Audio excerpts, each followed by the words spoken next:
I am so excited to have on the podcast today Nefertiti Harris, wife, mom of five, author, educational specialist, and the founder of Empowered Prep Academy, a faith-based microschool located in Jackson, Mississippi, for students in grades 3 to 12 who desire a flexible and more individualized learning environment.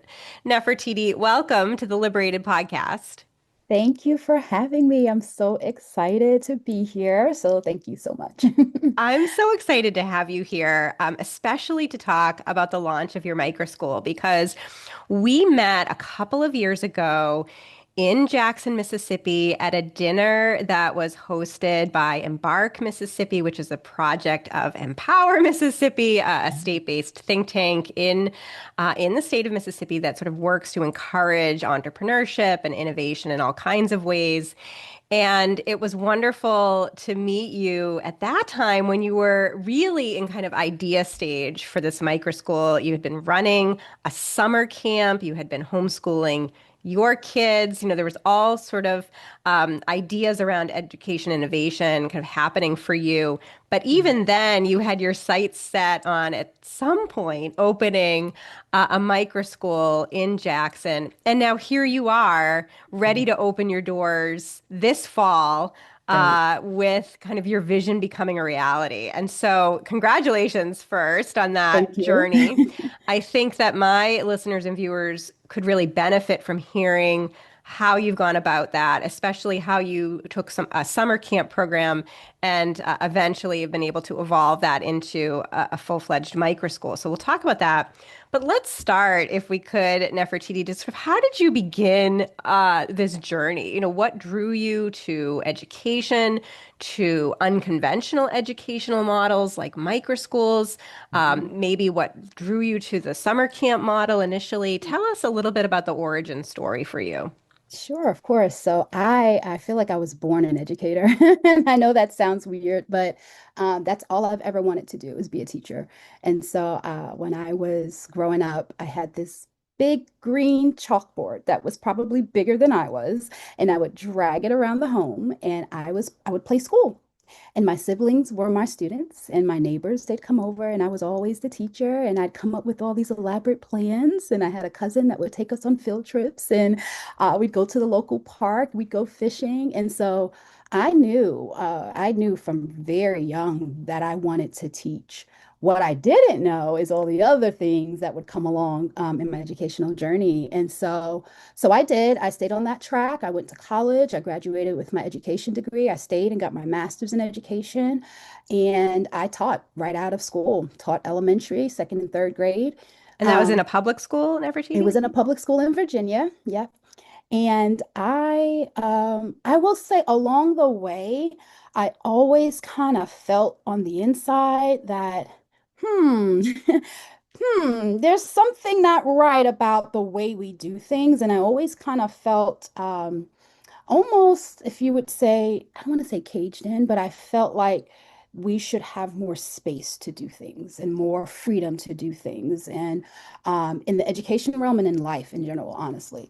And so over time, I was always open for other non-conventional teaching opportunities, which Hmm. fast forward, I think maybe about after 10 years of teaching in the traditional public school, I taught in a non-traditional school in South Florida for students who the traditional model did not work well for them. And it wasn't charter. It was kind of like they had a contract with the district, but and Mm. it was high school. So I went from teaching elementary to Mm. teaching high school. That's how I got my certification in special education.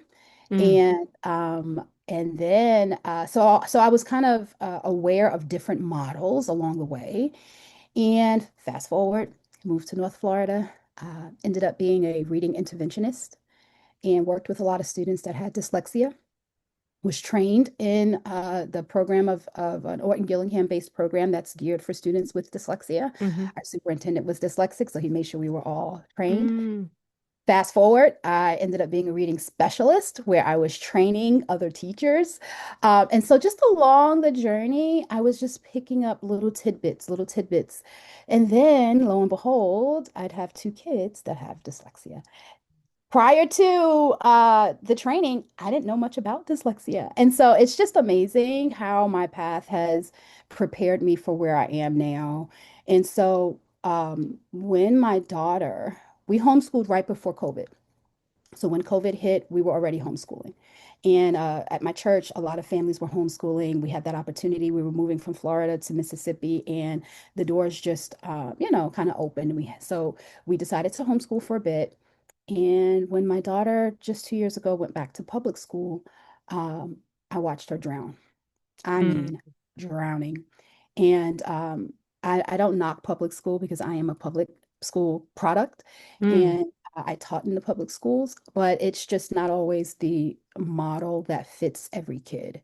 And so when I saw her, and it makes me emotional, but when I saw her drowning, a kid that wanted to be in school, but her needs weren't being met. I just, and this was after you and I had met. So I was toying with the idea already of opening a school. And then once I watched her, people don't understand dyslexia, not everyone, even educators, right? And so when I saw her struggle, I said, there has to be a better way. And Mm. so I started reaching out to some of the mentors through Embark. I'm like, hey, can I come visit? I really Great. think this is what I'm supposed to do. And fast forward, here we are. So, So yeah, and I want to go to that fast forward in a bit, but let's rewind for a moment. yeah. What you said your daughter was drowning. So she was at this point in kindergarten or first Oh grade? no. No. So this is just 2 years ago, and she was starting high school. So Oh, high school. when we Okay, started sorry. homeschooling, we always said we'll take it year by year, and we'll just see how this Okay. goes. Because we didn't know. I mean, I was educated, but we didn't know anything about homeschooling. We just felt like it was going to be better for our family, which it was. We loved the flexibility. We loved being able to just have the freedom to go outside and teach a lesson, or and we did. We took full advantage of it. Yeah. And so we did that from, I think, 2020 to whenever she started ninth grade 2 years ago. Yeah. And Okay. she And so wanted to meet more she been, people. and you said she was dyslexic or is dyslexic. Yes. But at the And time, we didn't have the diagnosis. interesting. Okay, so she went through a conventional public elementary school without that diagnosis. So Yes. what was happening in high school that sort of alerted you to something not working right? So by the time she went to high school, thankfully we did have her diagnosis at that point. But prior to that, what was happening is those little things that I was trained in, I started noticing. So she came Mm, to me, let me back up, sorry. She came to me one day in elementary and she was in tears. And she said, Mommy, can you teach me to read? And I'm like, I'm perplexed because I'm like, I'm a teacher. We read all the time together. I read with you at night. I've been reading, yeah. since you were in my belly. What do you mean? But after she came to me in tears and we're sitting together, this was like second grade, I started really paying more attention to the little mistakes that she was making when she was reading. Mm, And I would notice she would say saw instead of was. She was flipping those mm, around. I'd notice she'd skip over the sight words and it alerted. I'm like, oh my goodness, could she have dyslexia? Now, I talked to the school. They didn't think anything. She was a straight A student, you know? mm, And so we were living in Florida at the time. They didn't test for dyslexia. They actually tested her for gifted twice. And when we moved here to Mississippi, I was excited because I'm like, Mississippi has a state law for dyslexia. We're going to get help. And then she was in public school one year, and I asked them to test her, and they're like, well, Mom, what's the concern? I'm like, guys, listen, her grades are great. I know they will always be because that's this child. She's going to work, she's going to put everything in to produce, but you don't see what I see at home. You don't see the long hours. You don't see the anxiety. You don't mm, see the stress that I see. Long story short, they didn't test her. We ended up having to take her outside to get tested. And we did that the following year when she was homeschooled. And so that was her, I don't even know what year, but it was before her high school year. And so every year we just take it year by year. And we kind of got that itch when she started high school. She wanted to be able to, be with friends and join clubs. And so, yeah. okay, you want to go back to public school. I'm okay with that. Um, and so then we have the diagnosis. So I'm thinking, oh, we're going to get the help now. We have the diagnosis. And that's not what happened. So I turned in all the paperwork and I said, hey, she has dyslexia. I want to make sure her teachers know. And they said, yeah, we put it in the system. But what does that mean? And so I'm watching her come home exhausted from the day. She goes to sleep. She's waking up at 1 and 2 o'clock in the morning to finish an assignment that she didn't get done during the Mm, day. And it was just this cycle. And I said, I can't watch this anymore. She came to me one night just in tears. And I'm like, Laura, go to bed. Go to bed. That hmm assignment doesn't get done. It is okay. Go to bed. Right. mm. And I reached out to a counselor and I said, we need now, because I have a special education background, Right. I said, we need a 504 plan. I knew she wouldn't qualify for an IEP. And I will say there was a liaison in the district that helped me. I host an annual gala for dyslexia for 2 years in a row. She was one of my speakers. So she attended the meeting. She was an advocate for us and said, yes, this child needs this. And Laura ended up coming in at the end of the meeting and spoke on her own behalf. And we were able to finally get a 504 plan. So she gets extended time and she does get shortened assignments at the teacher discretion. And that's helped quite a bit. Uh, I will say this, when it comes to extended time, it's great, but you can't add hours to the day. So that's why I really push shortened assignments that still cover the same material because you giving her extra time, you don't add time to the day. So that means she's either going to stay up late doing it or, and she shouldn't have to do all of that. Yeah. So that's that journey. Yeah. And of course, I mean, again, you're this veteran public school teacher, a certified special education teacher, and you're realizing sort of the struggle to get your child's needs met within the conventional system. And so that, I'm sure, contributed to your kind of acceleration of the vision to open your own program that would Yes, serve students in meaningful ways with this individualized curriculum tailored to their needs. yes. So what happened next when you said, okay, now I have a more personal connection to this microschool model. I have to make this happen. What were your next steps? I went back in prayer. Yeah. I really did. So from the time that you and I met to the day that I finally made the decision last year that this is what we're going to do, my hesitation on moving forward is there's one thing when you're teaching your own kids in a homeschool environment. I'm accountable for my own kid. I take on that Mm, responsibility. But when other parents are entrusting their kids to you, that's a whole different level of responsibility, and I don't take it lightly. And so I really had to make sure that this is what I felt I was called to do. And so I did a lot of praying. I did reach out, like I said, to some mentors through Embark. hmm And I asked, hey, can I come see your model? And I did. I met two of them, walked through their schools, and at the end of both conversations, it was just solidified like, yes, this is what you're supposed to do. And so back in September, I started saying it, and I was You nervous. started saying this is I'm going to happening. open a school. Yes, Yes. I Yeah. started saying I'm opening a micro school. And when I tell you, once I started speaking it and being public about it, and I do a lot of vendor events, and anytime I can connect with the community, I'm out there giving out information on dyslexia. People just started crossing my path, and they Interesting. wanted to know more, and they wanted to know how they can help, and they wanted to be a part. And so, yeah, amazing things have happened since I finally said this is what we're doing.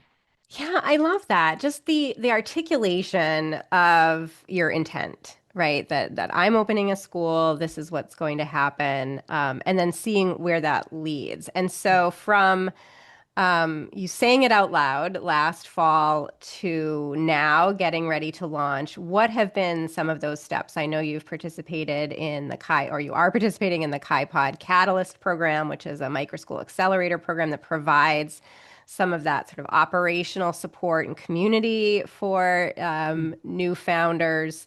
What else have you been involved with to get you to this stage of being ready to open your doors so soon? So Embark has definitely been, Embark was my very first resource. And it's through Embark. that I found out about everything else. So it's through Embark Okay. that I found out about the National Microschooling Center. So I'm a member of that. I found out about Kai Pod through Embark as well. And like I said, I was doing a lot of community events. So anytime I'm invited out, I'll pitch my tent and I give out information. And back in December, I was out giving out information, telling people about the school. And that's how we got our location. I met someone there. We had seen each other before. We've been in the same circle, but didn't really know each other that well.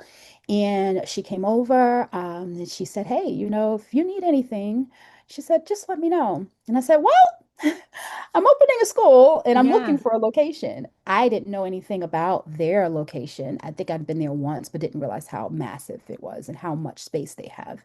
And Mm. so she said, "Let's get together, let's talk." And so her family has opened a school years ago in on the West Coast. And she was intrigued. We sat, we connected, and she said, "Yeah, I would love for your school to be here." And they Wow. have a little house on their property that they only use for their summer school. I mean, their summer camp. So during the school year, it sits empty. And so it was one of those things that I really believe just God just put in my path. But again, it took me finally saying it, Mm. being open about it, putting it out there, and then the resources just started coming our way. And so since then, I did attend the hybrid schools conference. That was Yes. exciting. I got to see you there and Yeah. listen to Yes. you. And we've made a lot of I've done a lot of networking, especially through that event.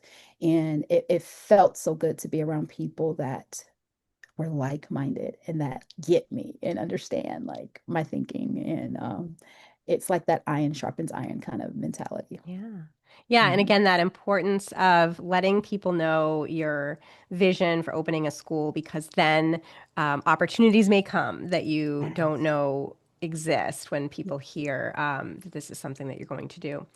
And you again were a former public school teacher, but you also have had sort of this entrepreneurial spirit kind of as part of your professional life over several years, Right. running Empower LLC, which helps to train teachers to identify the signs of dyslexia. You've run this summer camp program. What in what ways? Maybe I'll phrase it this way. What would you say to maybe a public school teacher or a parent who's thinking about opening a school or starting some kind of innovative learning program, but doesn't, has never really thought of themselves as an entrepreneur or a Mhm. small business owner? What Yeah. would you say to them? One thing is if you have that passion on the inside, don't ignore it. Mm, Because it's there for a reason. And I think sometimes it's like our little calling, right? And it just kind of comes back every once in a while, and you'll hear something, and then you'll be ignited. That's what happened to me with dyslexia when I started getting the training for dyslexia. There was something on the inside saying, "You need to know more about this. You need to know more about mm, this." And I would say when you finally take the faith leap, just start small. So that's how I started with my nonprofit. When I founded the nonprofit in 2011, I was still teaching full time. So I knew I mm, couldn't, if y'all know anything about nonprofits, you're not going to get rich, starting a nonprofit. You spend more of your money, funding the nonprofit than anything. And so I just did little things.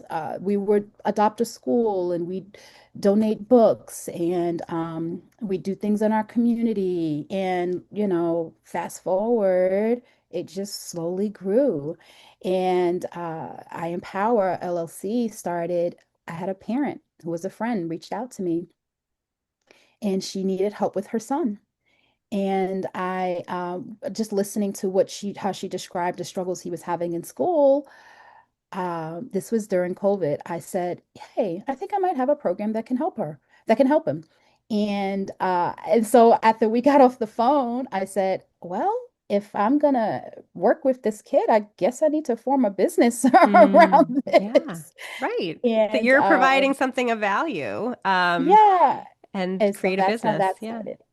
And Okay. then along the way, also my principals, they always allowed me to I would always go to them and say, hey, I would really love to teach on dyslexia at one of our trainings. Can I get a Wednesday? You know, we normally had it on Wednesdays. I said, can I get a Wednesday that I can train? And they would allow me. They always allowed me to train the staff members. And so through that, and then when I became a reading specialist, of course, I had a lot more practice training. And I realized that there are a lot of people, even educators, that don't know about dyslexia. And so I just felt like, yeah, this is definitely a void that needs to be filled. So I think that's great advice. Don't be afraid to start small, start something on the side while you continue with your day job. But then Mhm. at some point, you sort of make the leap into now I am running a school. I wonder what that feels like for you now. It's still surreal. I literally said the other day, I can't believe I'm opening a school. I literally just told my kids that the other day. Um, and it's been a journey. The more and more though that I talk to parents, so through KaiPod, we're running an ad on social media.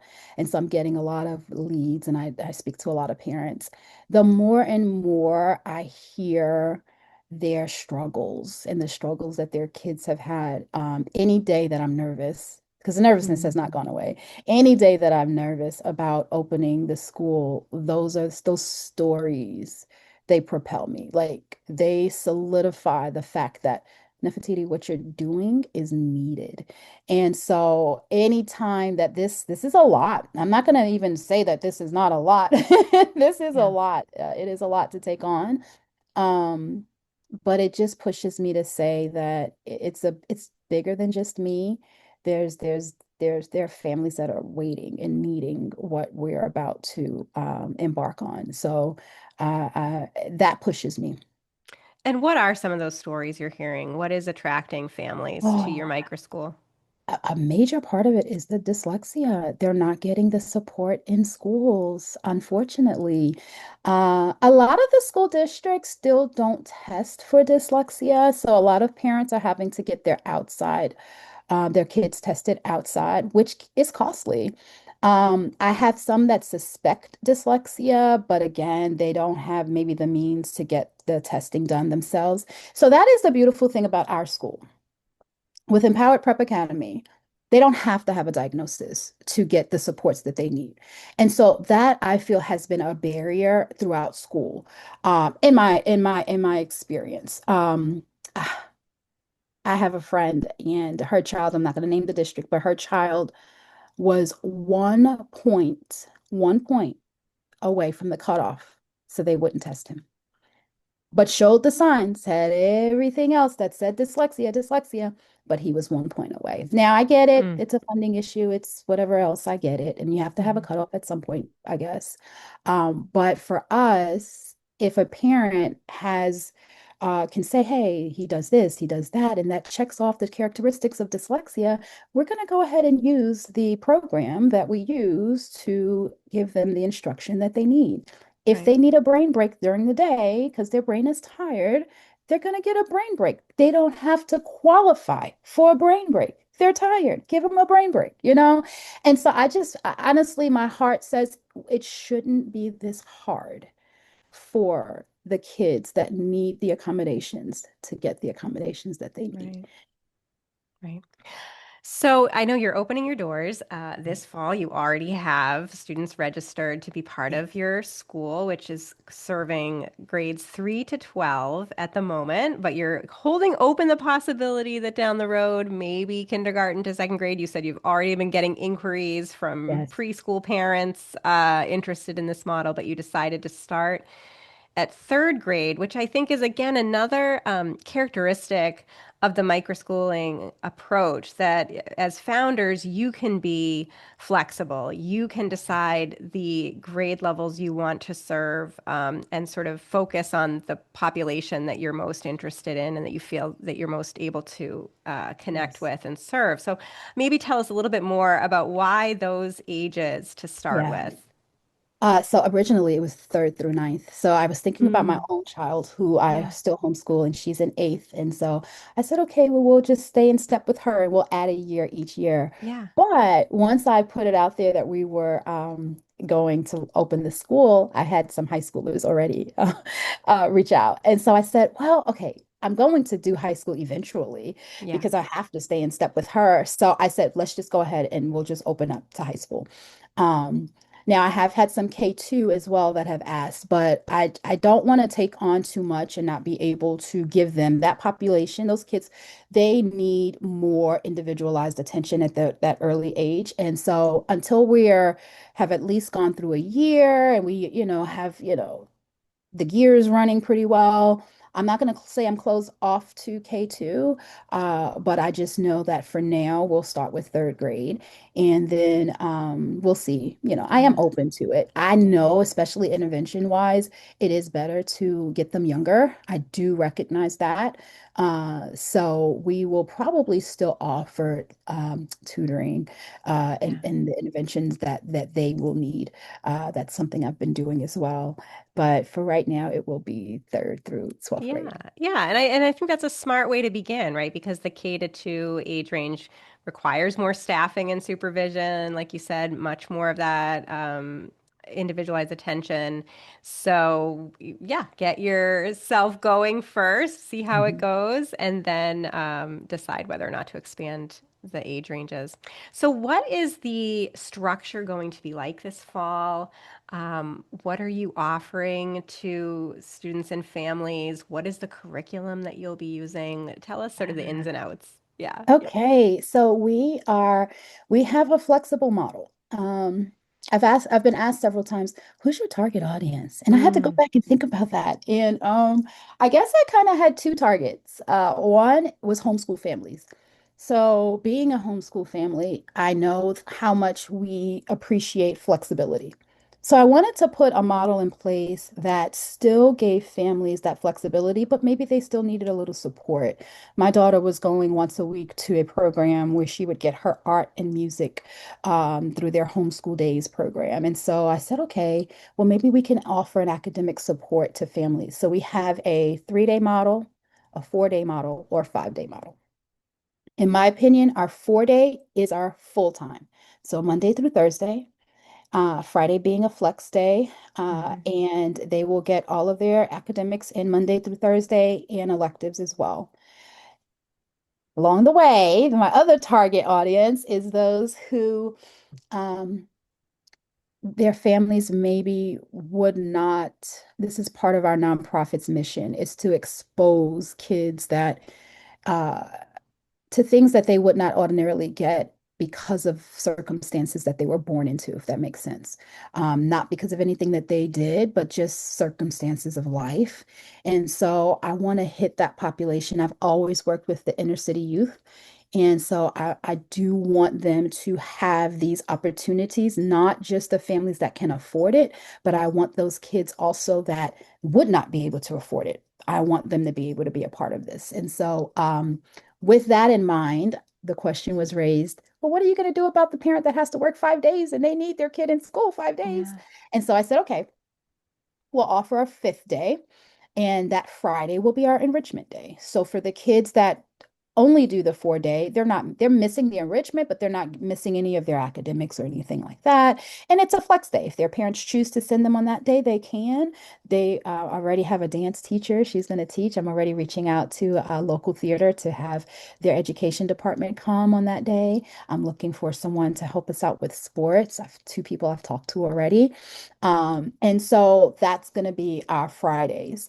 And then our 3 day is more so for maybe the homeschool parent who just needs help with math. Like math is not their thing, or science, or whatever subject. And so those students would be able to come on Monday, Wednesday, Friday, or Tuesday, Thursday, Friday, and just get a little extra support. So I know some homeschool parents don't want to relinquish that control. They want to still teach their own kids, but I do also know from experience that sometimes you just need a little help as well, because especially as they get older and the math gets harder. Yeah, yeah. And so a few follow-up questions there. In terms of the academics that you're offering, I know there's enrichment as well, but the academics, what sort of curriculum approach will you take, resources you'll So use? So I've been toying and I've been looking at different models, especially from our conference. I do like the project based. I have experience with that and even expeditionary learning when I was teaching. So I definitely want to infuse that in what we do. A few years ago, I partnered with our local school district and was in their after school program, and we taught the students entrepreneurship skills and financial literacy. And so those are things that I definitely want to bring into the school as well. I want our kids to know that even at their young age, they can be a business owner and it's possible. And there are other kids that are doing it. And so maybe they don't want to all be entrepreneurs, but I want them to know that if they want to, they could, you know? And so I want to expose them to that. I want to expose them to writing a book. All right. I'm an author. I've been through the process, self-publishing. Like, I want to teach them so that at the end of the day, they have plenty of opportunities and they can choose the path that they feel is best for them and know that yes, you can do this. So project-based learning is definitely one model that I'm looking at with our curriculum for the dyslexia. It's the Barton reading and spelling system. I am open though. I did hear of some other programs as well. I have a deep history with the Barton reading and spelling system, and I just have great respect for the founder. I love just her philosophies and stuff, so I've stuck with it and it works. But I am open as well to infusing other things. I don't think you ever should get stuck in one model if it's, it's not necessarily for everyone. So I do remain open to new things that come about. And this summer, I will definitely be spending from now forward. Anyway, I've already been doing it a lot of time researching other things that are out there. Yeah. Um, And then you'll have the flexibility when school starts to see what the students need and to change curriculum as needed, right? Yes, and that's what I've been telling my parents. So, because I've gotten like, well, what are you using? What are you using? And I said, a lot of it's going to depend on my kids. Yeah. So I'm trying to, our max is 24. I would like to keep a 1 to 12 ratio, if not even smaller. But 24 kids is going to be our max. And I said, well, I really need to see the needs of our kids. Yeah. We are student centered, so I do like to give our children options even if it's just a journal that they're journaling. I'd like for them to have options. I think when children are interested in what they're doing, when they have a say in what they're doing, I think they put a little more effort into it and there's more buy-in there. And so there are several things that are kind of like we're gonna see because this summer I want to get our kids together and they're going to decide on our mascot. I have not decided that. I'm not making that decision. I want our kids to make that decision. So, as the founding class, the first, I forgot what you call it when it's the first class, um, but they will get to decide on the mascot for the school. So, I'm excited about that. I love it. And so you mentioned that you're offering flexible enrollment options, 3 days, 4 days, 5 days. You're targeting different audiences, including homeschooling families. How are you structured? Are you a state recognized private school? Are you more of a homeschooling resource center? What's your structure there? So, I toyed with that. Initially, we were going to open as a homeschool, like learning center, Yeah. but because of my second target audience, like the inner city Mm, students, as I was doing research, I recognized that the entities that give scholarships to those families require that they use them at a private school, and often there needs to be an accreditation. So I decided that that's the route we'll go, and purely out of helping our families be able to afford it. I would love to do what we do for free, but unfortunately, you have to pay staff members. And I really would like to be able to pay our staff members well so that, they don't feel like to come and work for us, they have to give up or their family has to sacrifice financially. And so we decided that we'll open as a private school and we yeah. will eventually move toward accreditation. Yeah. And Mississippi, I know, has been trying to expand its school choice programs, school choice policies that enable education funding to follow students. The state currently has a very small school choice program for students with special needs and dyslexia. Are you envisioning that is something that your students are be able to participate in? I hope so, but like Yeah. you mentioned, it is very small, and so I know Yeah. not a lot of students get it, but I will definitely make sure my parents know about it and make sure that they do apply. I am not going to bank on that being a substantial part of, what we do and how we bring in funding, but I definitely will let my parents know, those that qualify, to at least check it out. Yeah, and so while you're waiting for the expansion of these school choice programs and hopefully application to your students, how are you addressing kind of affordability and access? What does that look like in terms of pricing? I really, that, to be honest, in this whole process, and KaiPod has been extremely helpful. So in our program, we have a whole module and they have a whole spreadsheet to help us with this, figuring out the funding. That has been the hardest part Hmm. of this because I want it to be affordable for our parents, but at the same time, you have to still pay for a lot of things. You're And running so a business. Yeah. yeah, exactly. So what I'm hoping, and I don't know, we'll see what happens this first year. What I'm hoping is that over time we will be able to build our own scholarship fund Hmm. from parents that are paying and be able to take a stipend, a little bit of that to put to the side for those families that cannot afford and need the scholarships.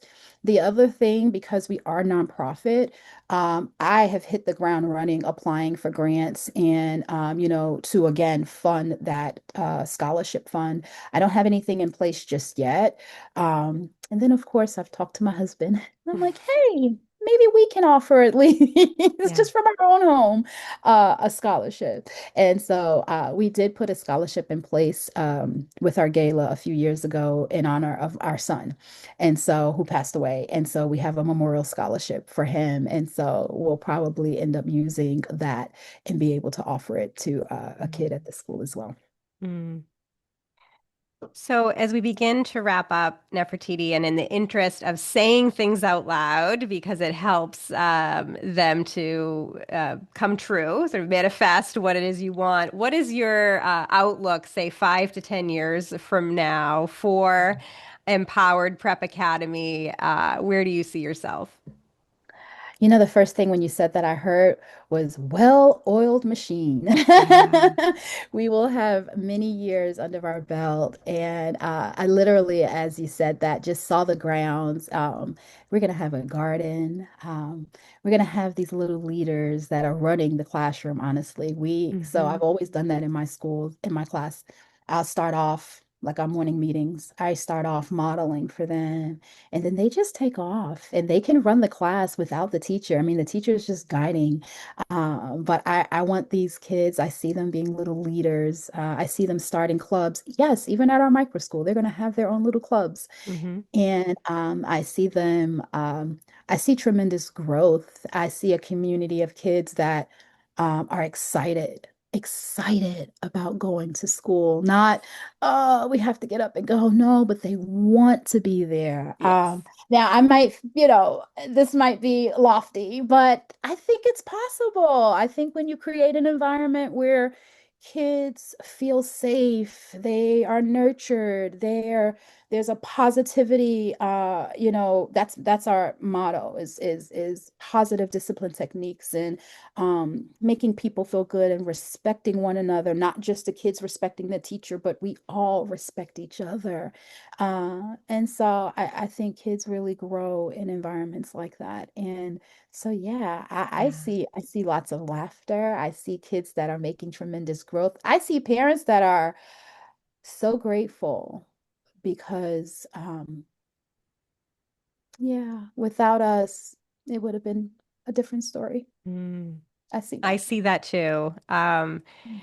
And I think that it's not only possible for you to create this joyful learning space for your students and families, but it's likely because these micro schools and creative schooling models all across the country are so very different in so many ways. And yet, what I see as the common thread is that joyfulness, Yeah. the idea that kids want to be there, they look forward to going to school, and parents are just so grateful and so relieved to have these options in their communities. So thanks to entrepreneurs like you who Oh, are thank you. making it possible, and it's been great to follow your journey. So if my listeners and viewers want to follow you and find out more about your launch and what is to come over the next several years, what is the best way for them to reach you and learn more about Empowered Prep Academy? So we do have our website, and it's www.empoweredprepacademy.org. We are on Facebook as well, same name, Empowered Prep Academy. And they can always email. It's info@empoweredprepacademy.org. I tried to keep it pretty consistent. Yes. Well, best wishes on opening your doors this fall. And I look forward to having you back on the show in the not too distant future to hear how the initial launch goes for you. But in the meantime, Nefertiti Harris, thank you so much for being on the Liberated podcast. Thank you, Kerry. I really appreciate you for inviting me here.